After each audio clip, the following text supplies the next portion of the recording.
Communoid 1. Ghislaine Maxwell with Colombia's former president Andres Pastrana.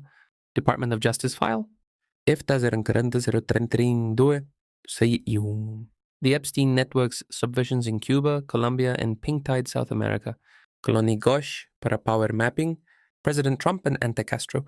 Cuban Secretary of State Marco. Rubio's increasingly belligerent threats and imperialist provocations towards Cuba under the so-called Donroe Doctrine, finally coerced Cuban lawmakers into passing watershed, liberalizing reforms after decades of brutal sanctions.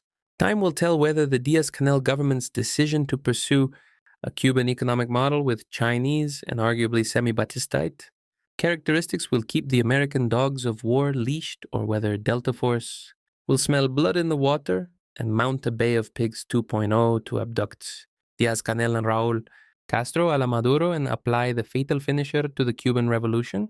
Either way, these breaking privatization and marketization reforms under pressure are the latest development in the long cold. War against Cuba, a covert continuum stretching from the final days of the Batista regime through to the present.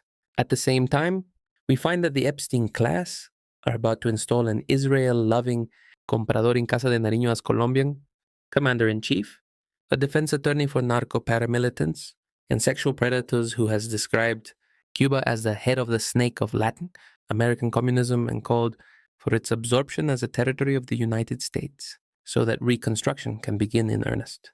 Buttering up the Israel lobby further, he's reportedly promised to open an embassy in Jerusalem with his first act. Issue 1, July 2026.